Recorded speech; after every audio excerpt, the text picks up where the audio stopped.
React के series में कल हम लोग इंस्टॉलेशन और थोड़ा सा कंपोनेंट डिज़ाइन सीखा था। आज हम लोग उसी सीरीज़ को आगे बढ़ाएंगे, बट इस बार थ्योरी पार्ट से भी आगे बढ़ाएंगे। तो दोनों को साथ में लेते हुए हम लोगों ने सोचा है कि रिएक्ट के ऑफिशियल वेबसाइट react.div में रखा हुआ डॉक्यूमेंटेशन को यूज़ करेंगे और पढ़ने की कोशिश करेंगे। यहाँ पे लर्न लिखा हुआ है, क्लिक कीजिएगा और इसके बाद ये पेज आ जाएगा। क्विक स्टार्ट करने से पहले आपको कुछ बातें बता देते हैं रिकैप के फॉर्म में। डॉक्यूमेंटेशन में यहाँ पर 80% जो है वो कंसेप्ट आपको कवर कर दिया गया है। बाकी जो 20% कंसेप्ट होता है वो बनाते आता है। क्रिएटिंग एंड नेस्टिंग कंपोनेंट के बारे में पहला काम है। तो सबसे पहले हम लोग ये सीखेंगे कि रिएक्ट का कंपोनेंट क्या होता है। ठीक है, जब कोई वेबसाइट होता है, जैसे मान लो मेरा वेबसाइट comestro.com या फिर ये कॉमेस्ट्रो, ये छोड़ो, कॉमेस्ट्रो पे आते हैं, comestro.com। तो ये वो वेबसाइट है जिसमें आपको कंपोनेंट के बारे में थोड़ा समझाने की कोशिश करते हैं। देखिए, जो वेबसाइट बनता है ना, वो काफ़ी चीज़ों को मिला के बनता है। जैसे ये लोगो है, ये कुछ लिंक से ऊपर एक हरे रंग का पट्टी दिख रहा है आपको, ये एक बटन दिख रहा है, इसके नीचे आइए बैनर दिख रहा है, इसके ऊपर एक टेक्स्ट है, उसके नीचे एक टेक्स्ट है, फिर 2 बटन्स हैं, और बटन के अंदर देखिए तो एक साइड टेक्स्ट है, दूसरी साइड आइकन है। नीचे देखेंगे तो एक पैराग्राफ है, उसके नीचे कुछ टेक्स्ट है, फिर 3-3 करके 2 रो में बॉक्सेस हैं, हर बॉक्सेस में एक आइकन है, हेडिंग है, ये सारी चीज़ें हैं। तो ये छोटे छोटे जो एरियाज़ होते हैं ना, वेबसाइट के छोटे एरियाज़ जो होते हैं, उसे हम लोग कंपोनेंट कहते हैं। एक छोटा सा बटन भी कंपोनेंट हो सकता है, पूरा का पूरा पेज भी एक कंपोनेंट हो सकता है। पता ये चला कि कंपोनेंट का कोई चीज़ फिक्स नहीं है, जो भी तुम टुकड़ों में बांटो उसे हम कंपोनेंट कह देंगे। और ये तुम्हारे ऊपर है कि तुम बटन को कंपोनेंट बनाते हो, या बटन के ग्रुप को कंपोनेंट बनाते हो, या किसी एक सेक्शन को कंपोनेंट बनाते हो, या पूरा पेज को ही तुम कंपोनेंट मानते हो। सब कुछ कंपोनेंट कहलाएगा। ठीक है, तो स्टार्ट करने से पहले हम आपको बता देते हैं, a component is a piece of UI. इंटर यूज़र को दिखने वाला जो चीज़ है उसे यूआई कहते हैं, piece of UI that's have its own logic and appearance. अब देखो क्या होता है, HTML CSS में जो बटन है उसको हम कंपोनेंट क्यों नहीं कहते थे, क्योंकि इसमें डिज़ाइन तो है बट इसका लॉजिक नहीं है। यानी इस पर क्लिक करके क्या होगा, कैसी चीज़ें होने वाली हैं, कैसी चीज़ें करनी है मैनेज, ये सारा लॉजिक हो गया। जिसके बिहाइंड काम करेगा वो इसमें नहीं है, इसीलिए वहाँ पे हम इसको कंपोनेंट नहीं कहते हैं। वहाँ पे हम सिंपली इसको एक एलिमेंट्स कह सकते हैं, एक बटन UI कह सकते हैं, और कुछ नहीं कह सकते। लेकिन अगर हम रिएक्ट कंपोनेंट की बात करें तो उसमें लॉजिक भी होता है और उसकी अपीयरेंस कैसा दिखेगा वो भी होता है। साथ ही देखेंगे कि एक component can be as small as button, ये बात जो मैंने अभी बोली, एक छोटा बटन जितना भी कंपोनेंट हो सकता है, and as a large as a entire page, यानी पूरा पेज जितना बड़ा भी कंपोनेंट हो सकता है। ये डिपेंड करता है टोटली तुम्हारे ऊपर कि तुम उसको कैसे बनाते हो। लाइब्रेरी है रिएक्ट, फ्रेमवर्क नहीं है, इसलिए इसका कोई स्ट्रिक्ट रूल नहीं है। ठीक है, एक रिएक्ट कंपोनेंट क्या होता है? React component are just a JavaScript function that return markup. जो भी हम लोग है ना जावास्क्रिप्ट में फंक्शन में जानते हैं, वो जावास्क्रिप्ट का फंक्शन ही है, सेम टू सेम है। तीनों तरीके से बन सकता है, जैसे जावास्क्रिप्ट में होता है arrow function, function expression, function definition, ये तीनों विधि से हम लोग इसको तैयार कर सकते हैं। लेकिन इसमें इसको कंपोनेंट कब हम बनाते हैं? जब ये रिटर्न कोई वैल्यू नहीं, पूरा का पूरा मार्कअप करता है। अब मार्कअप दुनिया में कई प्रकार के होते हैं, इसमें से HTML होता है, यहाँ जो हम लोग यूज़ करते हैं उसे हम JSX कहते हैं। नॉर्मली ये मार्कअप रिटर्न करता है, दिमाग में इतना रख लो कि ये सिर्फ मार्कअप रिटर्न करता है, यानी स्ट्रक्चर ढांचा रिटर्न करता है। ठीक है, आगे बढ़ते हुए यहाँ छोटा सा एग्जांपल आपके सामने माई बटन नाम से, और यहाँ पे आपने फंक्शन को देखा। एक कंपोनेंट के अंदर दूसरा कंपोनेंट कॉल हो सकता है, जस्ट लाइक एक फंक्शन के अंदर दूसरा फंक्शन कॉल होता है। देखिए हम लोग यहाँ पर ये देखो क्या लिखा, now that's you declared my button. My button नाम का अगर कंपोनेंट आपने बनाया है तो you can nested it into the another component. आप एक कंपोनेंट को दूसरे कंपोनेंट में डाल सकते हैं, जिससे हम लोग पेरेंट चाइल्ड का हायरार्की क्रिएट कर सकते हैं और अपने डिज़ाइन को और ज़्यादा फ्रेंडली, एक्सेस फ्रेंडली बना सकते हैं। तो ये एक छोटा सा उदाहरण माई ऐप का है। इसके अंदर देखिए कुछ मार्कअप है, और मार्कअप के बीच में एक अलग कलर का दिखने वाला चीज़ है जिसका पहला अक्षर कैपिटल है। तो ये ध्यान रखना होता है कंपोनेंट बनाने के टाइम में। Notice that the my button start with the capital letter. ये ध्यान देने वाली बात है कि जो नॉर्मल मार्कअप होता है वो सब स्मॉल में लिखाता है, बट जब कंपोनेंट की बारी आती है तो उसका फर्स्ट लेटर कैपिटल होता है। इसलिए होता है ताकि वो पहचान सके कि ये मार्कअप नहीं है, कोई कंपोनेंट है। ताकि जावास्क्रिप्ट का इंजन ये समझ जाए कि भैया ये जो आप डाल रहे हो ये कंपोनेंट है, ना कि HTML का कोई मार्कअप है। ठीक है, अगर मैंने इसको स्मॉल में MI लिखा तो वो एक मार्कअप टैग मानने लगेगा जो कि उसका एक्सेस नहीं कर पाएगा। ये अलग है, वो अलग है, इसको अलग करने का तरीका है कैपिटल। ठीक है, और कुछ नहीं। ये देखो, that's how you know it is a component, react component. इसी वजह से ये कैपिटल होने की वजह से तुम जान सकते हो कि ये क्या है, रिएक्ट का कंपोनेंट है। हाँ, कैमल केस। आप कैमल केस में क्या होता है कि फर्स्ट वाला जो होता है वो छोटा स्मॉल होता है, लेकिन नेक्स्ट नेक्स्ट नेक्स्ट जितना आता है वो सब, ये हम अब कहेंगे फर्स्ट लेटर कैपिटल। इसको हम लोग है ना वर्ड कैप कह सकते हैं, हर वर्ड में पहला अक्षर कैपिटल। ठीक है, या कैपिटलाइज एक शब्द है, इसको यूज़ करते हैं, कैपिटल केस बोलते हैं इसको, कैपिटलाइज कहते हैं, यानी हर पहला अक्षर कैपिटल। इसको किबाब मेथड या फिर हम कैमल केस नहीं कह सकते हैं, क्योंकि इसमें पहला अक्षर बड़ा नहीं होता है कैमल केस के केस में। ठीक है, तो ये देखो, React component name must always start with a capital letter. ठीक है, and all HTML tag must be lower case. अब देखो, HTML जब पढ़ें तो वहाँ कैपिटल लिखने से भी काम हो जा रहा था, स्मॉल लिखने से भी काम हो जा रहा था, लेकिन यहाँ थोड़ा स्ट्रिक्ट हो गया HTML। स्ट्रिक्ट क्या है कि हमेशा हमको स्मॉल में लिखो और कंपोनेंट को हमेशा शुरू कैपिटल लेटर से करो। ये छोटा सा रूल जो आपको फॉलो कर लेना है, इस पर ज़्यादा दिमाग नहीं लगाना। इसके आगे बढ़ते हैं और छोटा सा रिजल्ट आप देख सकते हैं। अगर यहाँ पर माई बटन नाम का एक फंक्शन बना है तो ये भी एक कंपोनेंट है और ये भी एक कंपोनेंट है। एक कंपोनेंट एक्सपोर्ट हो रहा है, एक कंपोनेंट एक्सपोर्ट नहीं हो रहा है। एक्सपोर्ट सिर्फ वही कंपोनेंट होता है जिसको दूसरे पेज में एक्सेस करना है, लेकिन हमको अगर इसी पेज में एक्सेस करना है तो no need to export that, कोई मॉड्यूल नहीं, कोई एक्सपोर्टिंग नहीं। जैसे माई बटन, इसको एक्सेस हम कहाँ कर रहे हैं, यहाँ कर रहे हैं। अगर आप एक्सपोर्ट लिख देंगे, ऐसा नहीं कि यहाँ इस्तेमाल नहीं होगा, यहाँ भी इस्तेमाल होगा, बाहर भी इस्तेमाल होगा। तो आप यहाँ से अभी जो लिखा हुआ है इसमें एक्सपोर्ट नहीं है, इसका मतलब ये बाहर इस्तेमाल नहीं होगा। लेकिन इनडायरेक्ट जब ये जाएगा तो ये भी तो साथ में जाएगा ही। ठीक है, तो ये हो सकता है। फंक्शन के अंदर फंक्शन नहीं बनता, लेकिन फंक्शन के अंदर फंक्शन कॉल तो होता है। तो इसी तरीके से हम लोग यहाँ पर काम कर सकते हैं। ये ध्यान में रखना है, कंपोनेंट और जावास्क्रिप्ट फंक्शन में बस इतना अंतर है कि ये पहला अक्षर कैपिटल बनाता है, वो उसमें ऐसा कोई रूल नहीं है। यहाँ पर हमेशा जो रिटर्न होगा वो हमेशा और हमेशा मार्कअप होगा, और उसमें फंक्शन वेरिएबल कुछ रिटर्न करना चाहो नहीं करना चाहो चलता है। लेकिन रिएक्ट कंपोनेंट अपने आप को जावास्क्रिप्ट के फीचर को यूज़ करते हुए अपना खुद का एक रूल रखता है। दो रूल है basically, return always a markup and always start with a capital letter. हाँ, मार्कअप मतलब कुछ भी हो सकता है, हम सिर्फ मार्कअप बोल रहे हैं। ठीक है, ये जो div है ये अभी यहाँ पे मार्कअप है और ये यहाँ पे JSX है। ठीक है, ये JSX जो है वो HTML के ऑलमोस्ट होता है, तो हम लोग है ना उसको अलग से पढ़ लेंगे। अभी थोड़ा सा हमको यहाँ पे मार्कअप बोल के निकलने दो, आगे बढ़ते हैं। इसके बाद हम लोग देखते हैं कि एक्सपोर्ट क्या करता है। Export default is a keyword that specify main component to the file and it is not family. अगर तुम इससे फैमिलियर नहीं हो तो तुम यहाँ जावास्क्रिप्ट इन्फो वेबसाइट पढ़ो। बाप रे बाप, रिएक्ट भी जावास्क्रिप्ट इन्फो को भेज देता है।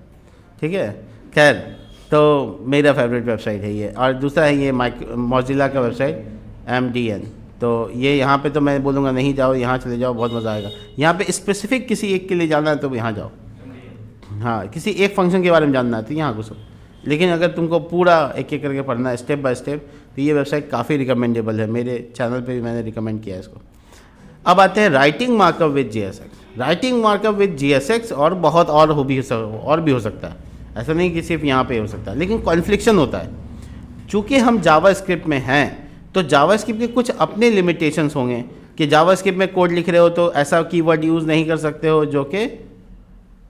जो कि रिजर्व वर्ड है, जो कि है ना कि उसको अलग तरह से कंपाइल करता है जावास्क्रिप्ट। जैसे इफ़ कीवर्ड, लूप के लिए फॉर, वाइल, ये सब वर्ड तो इस्तेमाल नहीं कर सकते। लेकिन हम सब जानते हैं ये बात कि हम लोग के पास HTML में हज़ारों जगह पर ये कीवर्ड्स एक जैसे नाम आते हैं, जैसे H1 का क्लास, जैसे लेबल का फॉर। ऐसी जगह पर जहाँ पर ये कीवर्ड्स आते हैं, अगर मैं HTML से मार्कअप करूँ तो ये पूरा का पूरा एरर क्रिएट कर देगा। इसी वजह से एक हाइब्रिड फॉर्मेट क्रिएट किया गया है ताकि वो जावास्क्रिप्ट HTML के साथ कोलैबोरेट करे और HTML को जावास्क्रिप्ट फ्रेंडली बना दे। तो इसके लिए यहाँ पर एक्सटेंडेबल मार्कअप लैंग्वेज यूज़ किया गया और साथ में जावास्क्रिप्ट के सिंटेक्स को उसके बीच में एनेबल कराने के लिए कुछ सिंटेक्स रखाए गए। तो ऐसी चीज़ें यहाँ देखो, तुम्हारे पास क्या है, बहुत इंपॉर्टेंट है। The markup syntax you have seen above it is called JSX। जो आपने मार्कअप सिंटेक्स ऊपर देखा ये सब क्या है, JSX है। आगे देखिए क्या लिखा हुआ है, इट्स इज़ ऑप्शनल। अरे भाई साहब, यानी आप JSX की जगह पे और भी दूसरा कोई कंपोनेंट यूज़ कर सकते हैं। बट मैं आपको बता दूं कि but the most React project use JSX for its convenience. अब ये यहाँ पर बहुत इंपॉर्टेंट है। A tool we recommended for the local development support JSX out. और वो यहाँ पर एक लिस्ट देता है कि कौन सा टूल को हम रिकमेंड करते हैं कि आप इसको JSX के तो फॉर्मेट में यूज़ कर सकते हैं। तो वो पूरा का पूरा एक वो कर रहा है, यहाँ पर आपको समझाने की कोशिश कर रहा है, कुछ नहीं, बस जावा JSON के बारे में बता रहा है। तो आपको हम हमेशा ये बात कहेंगे कि आप जब रिएक्ट से काम कर रहे हैं तो आप कम्युनिटी की बात मान लीजिए, क्योंकि ये बहुत स्ट्रिक्ट होता है जावास्क्रिप्ट और HTML बहुत ज़्यादा लिबरलाइज्ड लैंग्वेज है, कुछ भी लिखते हैं आउटपुट आ जाता है। इसीलिए दोनों के बीच का कॉम्बिनेशन नहीं बना पाइएगा आप और आपको JSX पे आना पड़ेगा, एरर आता है। तो आपके लिए ये बात लास्ट लाइन में देखिए, यहाँ पर लिखा हुआ है JSX is stricter than HTML। अब ये देखिए HTML में क्या है कि आप BR टैग लगाते हैं, अब उसमें आप स्लैश लास्ट में लगा, इसको बोलते हैं क्या, सेल्फ क्लोजिंग टैग, यानी इसका एंडिंग टैग नहीं होगा। तो आप स्लैश नहीं लगाते तो भी काम करता है, लेकिन JSX में ऐसा नहीं कर सकते। JSX में आपको यहाँ पर स्लैश लगाना मैंडेटरी है। अगर आपने ये HTML का भाग है पढ़ा है लेकिन नहीं लगाएंगे तो भी काम करता है, लेकिन यहाँ पर लगाना ही पड़ेगा, ये स्ट्रिक्ट है, ठीक है।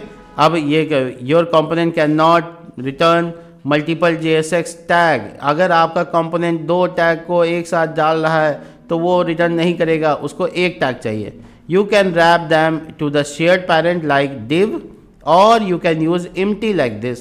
ये नॉर्मल रैपर है, रैप करने वाले को क्या कहेंगे, रैपर कहेंगे, जैसे एग्जांपल में दिया। तो आप उम्मीद है कि ये फ्रेंडली है इससे। आगे अगर आपको CSS डिज़ाइन करना है तो क्या करेंगे, एडिंग स्टाइल, यानी CSS कैसे स्टाइल करना है। इन React you can specify CSS class you with class name. It is work same way as a class attribute in HTML. यानी ये HTML में जो क्लास लगाते थे यहाँ पे क्लास नेम यूज़ करेंगे। वजह मैंने आपको बताई, जावास्क्रिप्ट एक लैंग्वेज है, उसके पास कुछ प्री डिफाइंड कीवर्ड्स हैं, वो कीवर्ड्स कॉन्फ्लिक्ट कर जाएंगे जैसे कि क्लास। तो इसलिए HTML का क्लास यहाँ यूज़ नहीं कर सकते हैं, इसलिए JSX में इसका नाम को बदल कर क्लास नेम कर दिया गया है, ठीक है। इसी तरीके से आप यहाँ पे देख सकते हैं, इसको आप CSS के फाइल में लिख दीजिए और अवतार क्लास को यहाँ मैंडेटरी कर देते, तो जो बॉक्स रेडियस का काम है वो हो जाएगा। That's it. अब उसके बाद लिखा हुआ है React does not prescribes how to use CSS file, how to add a CSS file. React आपको ये बात बिल्कुल नहीं बोलता है कि कैसे यूज़ करना है CSS, आप जैसे चाहे यूज़ कर सकते हैं। You can simply, in simple case you can use a link tag in HTML file, but there is many built in frameworks जो इस काम को बताते हैं, बट React आपको ये बात नहीं बताता है। आप इंपोर्ट कर लो CSS को डायरेक्ट किसी भी कंपोनेंट में, जस्ट लाइक index.css आपने देखा होगा प्रोजेक्ट में रहता है, तो आप कहीं पे भी इंपोर्ट कर सकते हो, नहीं तो सीधा HTML फाइल है वहाँ जाकर लिंक कर दो। तो आप पूरा फ्रेंडली है, आपके लिए कोई स्पेसिफिक वे नहीं है, चूँकि ये फ्रेमवर्क नहीं है तो आपके पास सभी तरह का मेथड अभी भी अवेलेबल है instant of inline method. Inline method को यूज़ ना कीजिएगा, ये पहले से ही नॉट रिकमेंडेड होता है, CSS में भी ये नॉट रिकमेंडेड होता है। डिस्प्लेइंग डेटा, अगर आपको JSX के बीच में JSX let's you put a markup into a JavaScript. अब हम सब जानते हैं कि रिटर्न कीवर्ड जो यहाँ से यहाँ तक है ये तो जावास्क्रिप्ट है, ये तो बीच में आपका H1 टैग है जो कि मार्कअप की तरह काम कर रहा है। अब उसमें फिर बीच में आपको जावास्क्रिप्ट करना हो तो क्या करेंगे, तो कर्ली ब्रैकेट यूज़ करेंगे। कर्ली ब्रैकेट लेट्स है ना, skip back and JavaScript can also embedded some variable from your code and display to the user. For example, user.name अगर आपको बीच में डालना है तो आपको रैप करना पड़ेगा किससे, कर्ली ब्रैकेट, नहीं तो फिर वो JSX का कंपोनेंट में हो जाएगा। फिर JavaScript को वहाँ पे इम्प्लीमेंट करने के लिए कर्ली ब्रैकेट देके जो चाहो लिखो, कोई दिक्कत नहीं। आगे देखो क्या लिखा हुआ है, तो कुछ चीज़ें ऐसी हैं जो आपको ध्यान रखनी होगी, जैसे SRC। अब आप नोटिस कीजिए SRC एक वेरिएबल है, आप डबल कोट्स में डाल दीजिएगा तो काम करेगा क्या, नहीं करेगा, क्योंकि वो SRC में जो user.image URL है वो एक प्रॉपर्टी है, उसके अंदर का जो की है वो है। तो यूज़र एक ऑब्जेक्ट है और ये यहाँ पर उसका प्रॉपर्टी का की है, तो इसको एक्सेस करने के लिए या यहाँ पे इस्तेमाल करने के लिए कर्ली ब्रैकेट डाल देना। कर्ली ब्रैकेट डालने से वहाँ पे जावा इनेबल हो जाएगा और जावास्क्रिप्ट इनेबल होने के बाद आप लिख सकते हैं, दैट्स इट। अब आप इसके बड़े एग्जाम्पल को देख लीजिए, जैसे देखिए यूज़र नाम का ऑब्जेक्ट ऊपर बना हुआ है, आप उसमें नेम डाल दिए, इमेज यूआरएल और इमेज साइज़, आपको तीनों चीज़ पास करना है। जहाँ पे नेम डालना वहाँ कर्ली ब्रैकेट, जहाँ पे इमेज एसआरसी डालना वहाँ कर्ली ब्रैकेट, जहाँ पे अल्टर डालना वहाँ कर्ली ब्रैकेट। अगर आप इनलाइन सीएसएस करते हैं तो 2 बार कर्ली ब्रैकेट, एक बार कर्ली ब्रैकेट JSX को एनेबल करने के लिए, और दूसरा वाला कर्ली ब्रैकेट ऑब्जेक्ट बनाने के लिए, सारे प्रॉपर्टी ऑफ CSS के लिए। लेकिन जो उसमें इस्तेमाल होगा वो वाला ये मैं करके दिखा दूंगा, इसके बारे में सोचना नहीं है। जो 2 बार कर्ली ब्रैकेट है क्या केस है, इसको छोड़ देते हैं। इनलाइन CSS याद रखना, मैं आगे बताऊँगा, ठीक है। ये यहाँ पे मैस नहीं करना है, ठीक है। आगे देखो, हाँ, और डबल इसलिए ताकि जावास्क्रिप्ट के अंदर ऑब्जेक्ट बना सकें। दूसरा वाला कर्ली ब्रैकेट ऑब्जेक्ट बना रहा है, फर्स्ट वाला कर्ली ब्रैकेट जावास्क्रिप्ट को एनेबल कर रहा है, दूसरा वाला क्या कर रहा है, ऑब्जेक्ट बना रहा है। वो ऑब्जेक्ट में हम लोग है ना पूरा CSS का कोड लिख सकते हैं। प्रॉपर्टी में प्रॉपर्टी का नाम लिखेंगे CSS का, वैल्यू में CSS का वैल्यू लिख सकते हैं। बट उसका ध्यान रखना होगा कि CSS वाला प्रॉपर्टी नहीं, जावास्क्रिप्ट वाला प्रॉपर्टी, यानी बैकग्राउंड डैश कलर नहीं, बैकग्राउंड C कैपिटल कलर, वो वाला यूज़ करना होगा। दैट्स इट, और बात खत्म हो जाता है। डैश तो वहाँ अलाउड नहीं है ना प्रॉपर्टी में, इसलिए। खैर, कंडीशनल ऑपरेटिंग में देखिए, ये ई फाइल्स का कहानी देखिए, ये एक वेरिएबल बनाया है, ये ई फाइल्स लगा दिए और इसको यहाँ पे लास्ट में डेटा डाल दिए, या फिर इसको डायरेक्ट ही कर दीजिए पूरा टर्नरी ऑपरेटर से, या फिर आप इसको एक लाइन में एंड वाला यूज़ कर लीजिए, सब एक है। तो ये सब तो जावास्क्रिप्ट में हम लोग पढ़ा है, वो सब हम लोग इंप्लीमेंट करते जाएंगे। डजंट मैटर कि यहाँ पे क्या होने वाला है। लूप चलाना है, मैप वाला फंक्शन लगा दीजिए, लूप चल जाएगा, देखो है ना, डॉट मैप, वो फाइनल डेटा यहाँ पे आ गया, चल गया।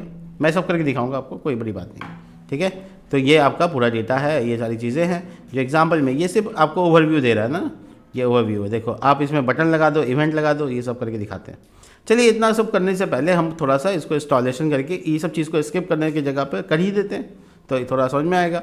तो हम लोग ने इस जगह पे इसको इंस्टॉल कर लेते हैं। तो इंस्टॉल करने का प्रोसेस वापस से मैं बता रहा हूँ, कल भी मैंने बताया था, आज थोड़ा रैपिड फायर करता हूँ तो जल्दी से कंप्लीट हो जाएगा। Right click, open with terminal, और उसके बाद आपका जो कमांड है वो आपको याद रहना चाहिए।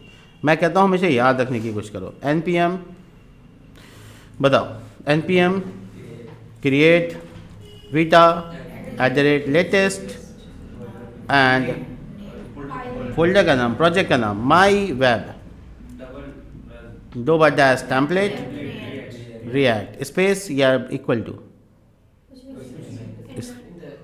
मतलब स्पेस या इक्वल टू, कुछ भी नहीं, ठीक है। बस वेट कीजिए और आपका फोल्डर आपके सामने बन जाएगा। ये पहली बार इसके लैपटॉप में हो रहा है तो आपको यस कर देना, हो गया। दैट्स ये आपको रिएक्ट पूछ रहा है, ये पूछना तो नहीं, जावास्क्रिप्ट से चाहिए, जावास्क्रिप्ट, हो गया, दैट्स इट।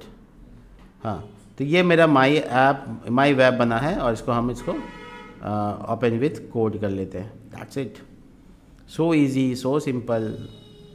ये बन के तैयार है, आपको इंस्टॉल करना है। आपके पैकेजेस के नाम इसमें आ गए हैं, इंस्टॉल नहीं हुआ है क्योंकि ये कमांड आपने देखा क्विक काम किया। अब इंस्टॉलेशन का प्रोसेस, जो अपना प्रोजेक्ट फोल्डर आ गया, अपना करते रहो, बाद में भी पैकेज को इंस्टॉल कर सकते हैं, कोई इशू नहीं। तो आप आइएगा यहाँ पे टर्मिनल पे और टर्मिनल कर दीजिएगा न्यू टर्मिनल। ये रहा आपका टर्मिनल, इसको तो हाइट ज़्यादा लग रहा है तो कम कर दो, 1 मिनट। देखो npm i, short name i, wait कर लो, बाकी जो इंस्टॉलेशन होना है वो हो जाएगा। आपको फोल्डर के बारे में पहले ही बता चुके हैं, अभी इसमें नोड मॉड्यूल नहीं है, जब इंस्टॉल होता है तो नोड मॉड्यूल आ जाता है।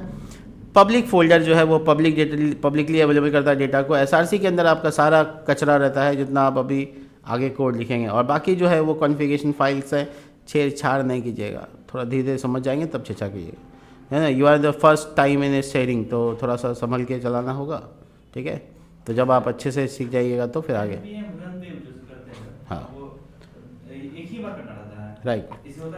npm रन देव, ये बेसिकली आपके ना वीटा इंजन को चलाता है, जो कि यहाँ पे कॉन्फ़िगरेशन में लिखा हुआ है package.json। ये बेसिकली स्क्रिप्ट के बारे में यहाँ देखोगे तो जब हम npm रन देव लिखते हैं तो वो वीटा को चलाता है। जब बिल्ड लिखेंगे तो वीटा को बिल्ड करेगा। जब हम टेस्ट करने के लिए लगाएंगे तो ES लाइट को चलाएगा, और प्रीव्यू देखेंगे तो वीटा का प्रीव्यू दिखाएगा। हमको तो मतलब बस इस बात से है कि हमारा वीटा रन हो जाए। वीटा रन हो जाएगा तो वीटा आपके पूरे Next.js को रन करेगा। ये सब कुछ एकदम कंसोल बेसिस पे होता है। आपको यहाँ पे npm रन देव की जगह वहाँ चेंज करके आ जाओगे तो यहाँ वो लिखना होगा। फॉर एग्जाम्पल, अगर आपने यहाँ पे npm रन जूही लिख दिया है तो अब आपका npm रन देव की जगह जूही हो जाएगा, ठीक है। npm रन तक तो आपको npm का रन कमांड ऑपरेट करता है। ये देखिए बटन देख करेंगे उतना बार मेरा लोकल होस्ट चेंज होगा। हाँ ये कह सकते हो तुम, जितनी बार हम npm रन देख लोकल होस्ट वही रहता है, आईपी एड्रेस सेम ही आता है, सेम आता है। तो ये वो टर्मिनल है जो आपको आपके सर्वर को, आपके वीटा इंजन को, आपके रिएक्ट के इंजन को चला रहा है। और ये शक्तिमान वाला और ये साथ में ये वाला, दोनों साथ में एकदम मज़ा दे देगा आपको, एकदम टेस्टिंग मोड तो ज़बरदस्त होता है। ठीक है, खैर अब आपको चलते हैं थोड़ा कंपोनेंट के बारे में समझाते हैं। देखिए आपका जो मेन फोल्डर है वो है, मेन जो फाइल है वो आपका इंडेक्स है, ये है, ये HTML फाइल है। यहाँ CSS वगैरह भी कनेक्ट कर सकते हो, बाकी चीज़ें भी कर सकते हो, बट मैं आपको कहता हूँ कि आपको जहाँ ज़रूरत है वहीं कीजिए, क्योंकि यहाँ लोड करने का मतलब है कि पूरा प्रोजेक्ट में लोड हो जाता है। इसलिए आप वहीं पे जहाँ पे CSS का काम है वहीं पे बनाइए CSS फाइल, वहीं पे उसको इंपोर्ट कर लीजिए, उतना ही सा लोड होगा जितना आपको ज़रूरत है। इससे आपका वेबसाइट का स्पीड ज़्यादा अच्छा हो जाता है। ठीक है, तो खैर, तो हम आते हैं इस पॉइंट पे कि अब ये किसको ट्रिगर कर रहा है। तो देख सकते हैं आप यहाँ स्क्रिप्ट में एक मॉड्यूल है जो कि एक पेज SRC के अंदर रखा हुआ main.js को ट्रिगर कर रहा है। तो यानी main.js के बाद का पीछे का फाइल है। main.js क्या कर रहा है, तो वो बेसिकली क्रिएट कर रहा है और डॉम को, और वो app.js को रन कर रहा है। app.js क्या कर रहा है, तो पूरा एक कॉम्पोनेंट बना के रखे हुआ है। हम बोलेंगे तुम सब भागो यहाँ से, हमको तुम लोग, तो ये कॉम्पोनेंट हम बनाएंगे। ठीक है, तो कॉम्पोनेंट बनाने के लिए हम नॉर्मली कोई भी वे यूज़ कर सकते हैं। 3 फंक्शन बनाने का तरीका, तीनों यूज़ कर सकते हो। कॉन्स्ट, मैं यहाँ पे इसका नाम ऐप रखूँगा। देखो पहला कैपिटल लिखा है, और ये चूँकि एरो फंक्शन है तो सिंटेक्स भी एरो का होना चाहिए। और ये रिटर्न हमेशा हमेशा क्या करेगा, कुछ भी नहीं है तो कम से कम इतना तो रिटर्न करेगा ही करेगा। इसके बिना तो ये पॉसिबल नहीं है कि आप इसको एक्सपोर्ट डिफ़ॉल्ट। ठीक है, तो ये आपका काम हो गया कंप्लीट। 1 मिनट,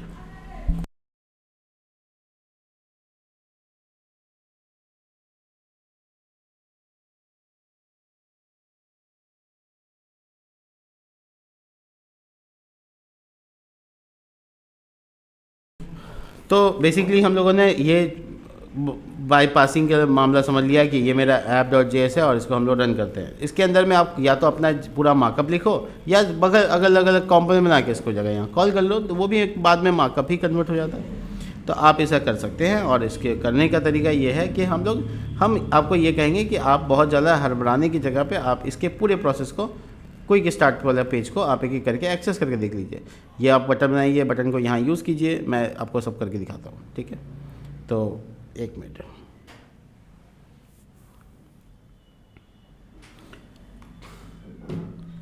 तो ये मोटे मोटे तौर पे आपको यहाँ पर मैं बनाता हूँ एक, इससे ऊपर एक फंक्शन जिसका नाम रखा है, मैंने रखा MyBTN। ठीक है, थोड़ा उससे अलग, थोड़ा अपना वाला भी बुद्धि लगा लेते हैं। और इसमें कुछ भी नहीं कर रहे हैं, हम बस बटन को रिटर्न कर रहे हैं। तो अगर हम एक लाइन में ही रिटर्न कर रहे हैं और हमको ऑलवेज रिटर्न चाहिए तो कर्ली ब्रैकेट को भी छोड़ सकते हैं, क्या दिक्कत है। तो ये बी वाला कैपिटल नहीं, ये वाला मार्कअप वाला। ठीक है, तो यहाँ लिखते हैं क्लिक क्लिक क्लिक क्लिक। ठीक है, तो आपको क्या लगता है यहाँ पे हमको छोटी ब्रैकेट की ज़रूरत है? नहीं, जो भी दिख रहा है वो सब कुछ एरो फंक्शन का कमाल है ये। और यहाँ पे इसको कॉल करेंगे तो always my first word should be capital BTN, और ये सेल्फ क्लोजिंग टैग के साथ आएगा क्योंकि इसका कोई एंडिंग टैग नहीं है। ठीक है, तो वो क्लोजिंग इसलिए होता है क्योंकि इसका कोई एंडिंग टैग नहीं है। अब आप इसको आउटपुट देखेंगे, दिखाता हूँ, रिफ्रेश करिए, ये देखिए। ठीक है, अब आप बोलिएगा इस पर CSS कैसे चढ़ गया, तो बाय डिफ़ॉल्ट जो CSS है ना वही सब इसमें घुसर गया। तो उसको थोड़ा ठीक कर लेते हैं, दिखा देते हैं वो। वेट अ मिनट, देखिए ये जो index.css है, इसमें जितना कुछ है उसमें बटन वटन के लिए भी CSS किया हुआ है, इसीलिए वो लागू हो गया। ठीक है, तो आप इसको पूरे तरह से अवॉइड कर सकते हैं। मैं आपको रिकमेंड नहीं कर रहा हूँ कि अभी आप Tailwind इंस्टॉल करें, आप देखिए आराम से क्या दिक्कत है। ये देखिए एक कॉम्पोनेंट बन गया। तो ये बनाने का फ़ायदा क्या हुआ, इसकी रिपीटेशन पॉसिबिलिटी बढ़ गई। ठीक है, तो ये जस्ट फंक्शन की तरह रिएक्ट कर रहा और नथिंग एल्स। अब आप दूसरी चीज़ देखिए, बहुत इंपॉर्टेंट है। आप इसको रिटर्न जो करता है, वो रिटर्न जो कर रहा है 4-5 मिनट BTN को, तो एरे का फॉर्म में नहीं, पूरा डॉम कन्वर्ट करके, सीधी बात है, पूरा डॉम कन्वर्ट करके आप है ना बेसिकली इसमें यहाँ पर आप क्या करवा सकते हो, यहाँ पे कुछ अपना भी H1 वगैरह घुसा सकते हो जो कि नॉर्मल HTML की तरह ही काम कर रहा है। Welcome in React class. तो सिंपल, ये देखिए ये डायरेक्ट मार्कअप आया और ये सब फंक्शन कॉल हुआ जिसके अंदर मार्कअप है। तो बात एट द एंड आपको कंट्रोल यू करेंगे तो आपको कुछ भी नज़र नहीं आएगा, क्योंकि इस तो जनरेट होता है जावास्क्रिप्ट से ना, तो आपको इंस्पेक्ट में तो नज़र आ जाएगा। आप इंस्पेक्ट में देखेंगे तो आपको सब कुछ नज़र आएगा। देखिए बॉडी टैग, बॉडी के अंदर रूट के अंदर ये देखिए H1 और उसके बटन, एट द एंड ये जनरेट होकर HTML में आ रहा है। दैट्स इट, उससे ज़्यादा क्या सोचना। आगे तो इसके बारे में तो हम बता दिया कि स्ट्रिक्ट होता है, और आपको कैपिटल, ये नहीं गलती कीजिएगा कि आप है ना किसी टैग को, जैसे मान लो H2 बना रहे हो तो आप H2 को कैपिटल में लिख रहे हो, भैया यहाँ तो बवाल हो जाएगा। ये तो कंपोनेंट खोजेगा, अब बोलेगा S2 नाम का कंपोनेंट तो है ये नहीं है, देखो एरर, सामना करो इसका। ये एरर आता है कंसोल में, ये देखो H1 इज़ नॉट डिफाइंड। लो हम तो बोला H1 तो होता है, बोला नहीं वो H1 जो आप लिखे हो ना वो हम कंपोनेंट ढूंढ रहे हैं। काहे? पहला जो आप कैपिटल लिख दिए हैं इसलिए हम मार्कअप समझा ही नहीं उसको। तो अच्छा ठीक है, मान गए तुम्हारा बात, लो देखो परफेक्ट, ठीक है। तो दोनों का डिफरेंस समझ में आ गया होगा मार्कअप और कंपोनेंट के बीच में, बस इतना सा ध्यान रखना है कि कैपिटल फर्स्ट, ठीक है। आगे बढ़ते हैं और नीचे देखते हैं क्या क्या हो सकता है। तो देखिए राइटिंग मार्कअप विद JSX, और हम लोग एक सिंगल कंपोनेंट जब पास कर रहे हैं, जैसे अभी देखो यहाँ पर हम रैपिंग किया है, अगर हम रैपिंग ना करें तो ये तो हमको यहीं पे रोक देगा, इतना लाल रंग का निशान, इसका मतलब खतरा ही खतरा है आराम से। एडिंग स्टाइल का क्या तरीका है, तो भैया क्लास नेम लगाइए क्लास की जगह पर, और आप यूज़ कर सकते हैं। जैसे मैं यहाँ पर देखो इस जगह पे इंपोर्ट करने जा रहा हूँ, इंपोर्ट, सिंपल इंपोर्ट, और उसके बाद ऐप ./src ऐसा कर सकते हो, ./इसी फोल्डर हो गया, और उसमें ./ऐप, ए कैपिटल app.css। तो इसका मतलब हो गया कि इस पेज में अब CSS लागू हो गया। तो अब ये जो app.css है, इसमें हम अगर हम CSS लिखते हैं यहाँ पर, ये सब हटा देते हैं ताम झाम, और इसका नाम रखते हैं हेडिंग, और हेडिंग का नाम कलर में रेड, और ये हेडिंग यहाँ पर क्लास नेम में टारगेट, ये देखो, तो ताम झाम समझते हुए डाल दैट्स इट। यही तो एडिंग CSS है, ये हो गया कंप्लीट।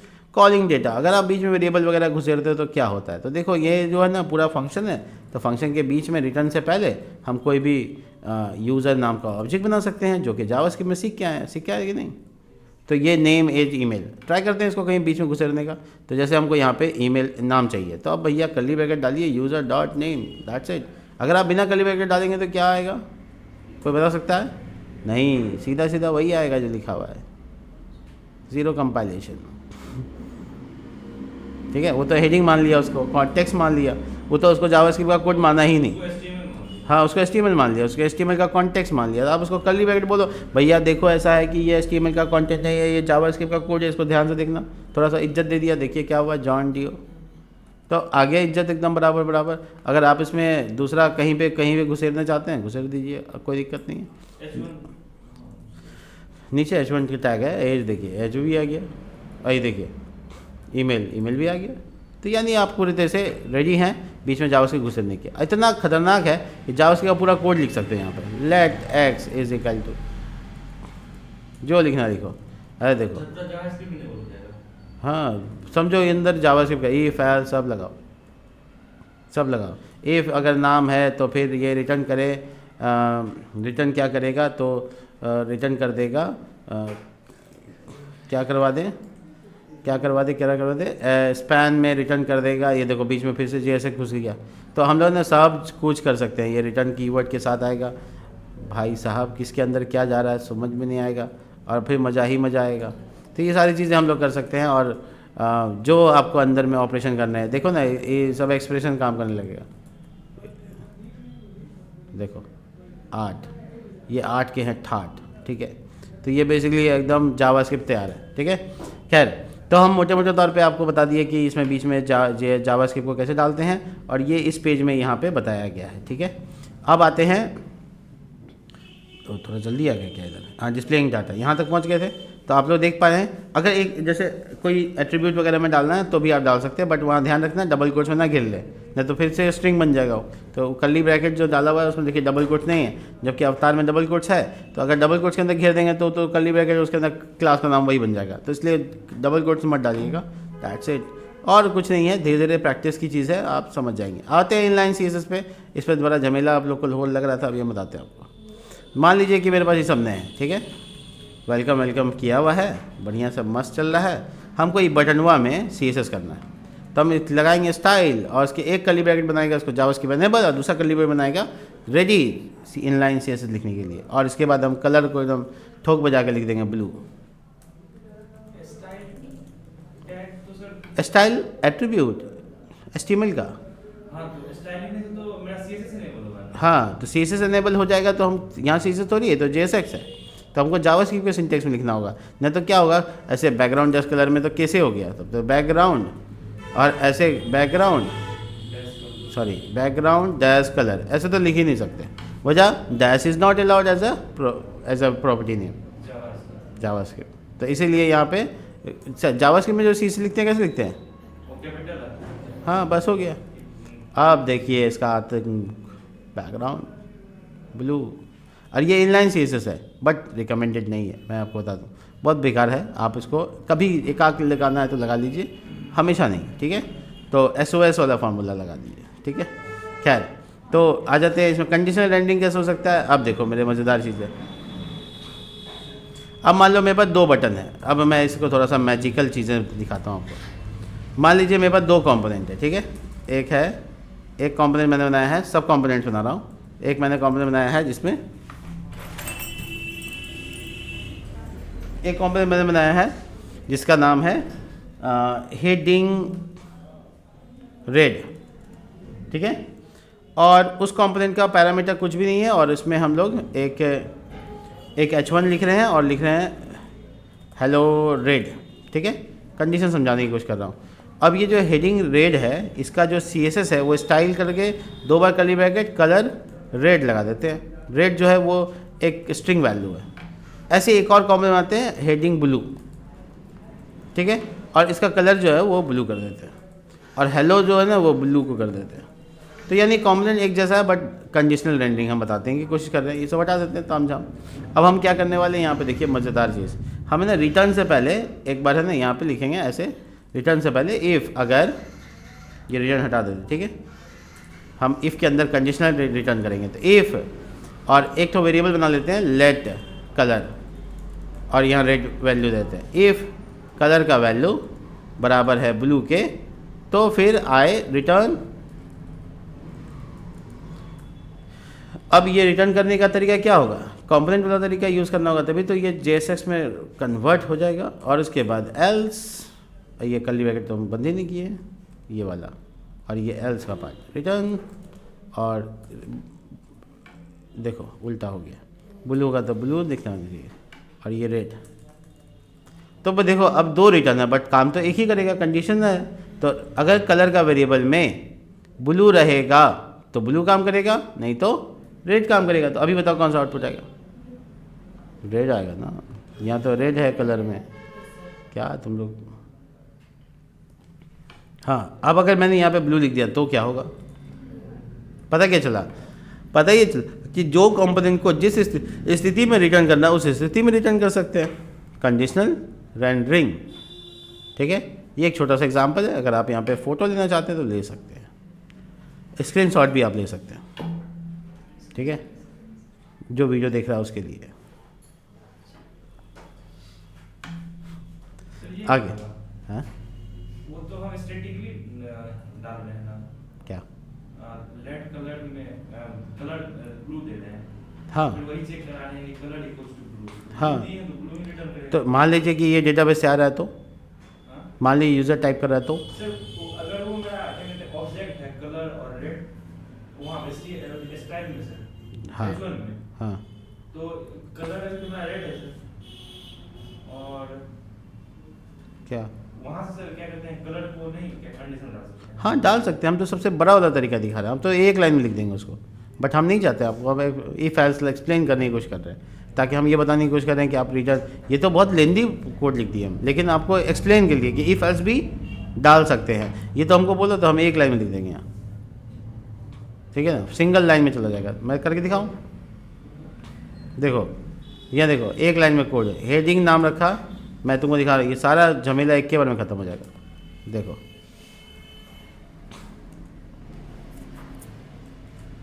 ये देखो,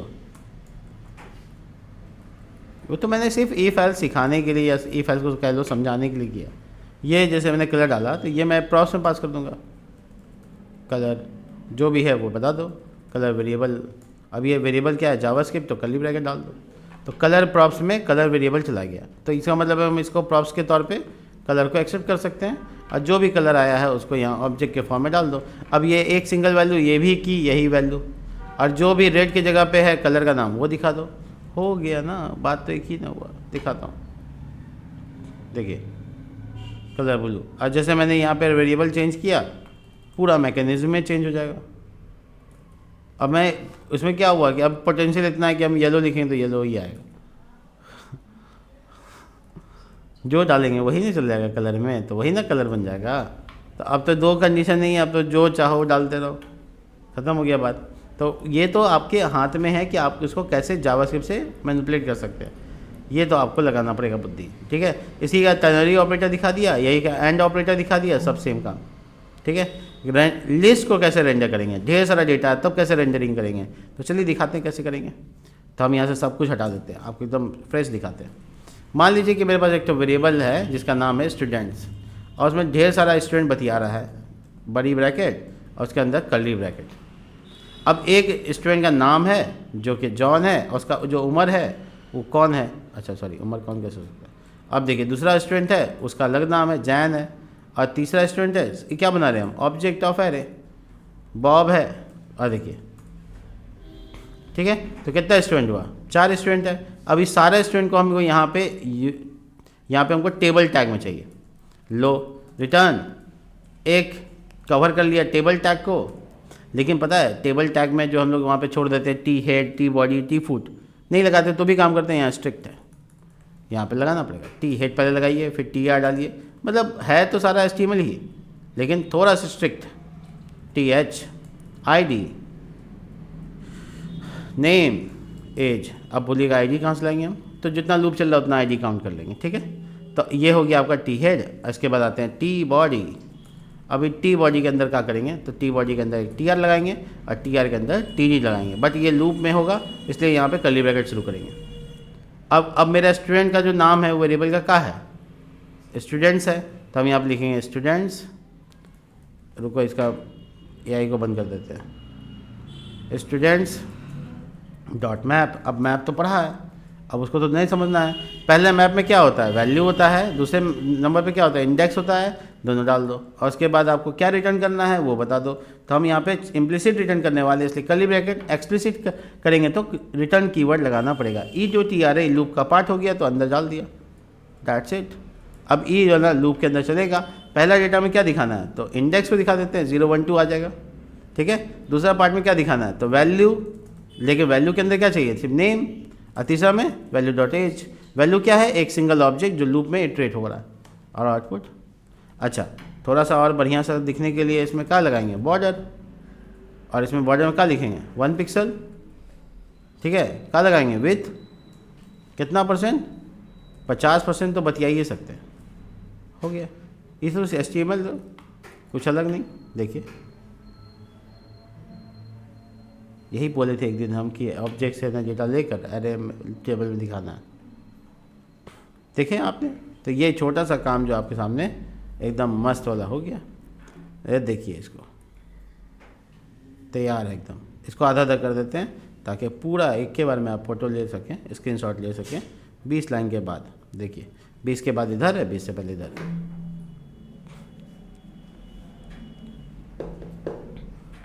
जावास्क्रिप्ट के एक लाइन से इधर से उधर नहीं हुए हैं, जो जावास्क्रिप्ट में सीख के आए वही है। चलिए मिलते हैं नेक्स्ट वीडियो में, तब तक के लिए बाय।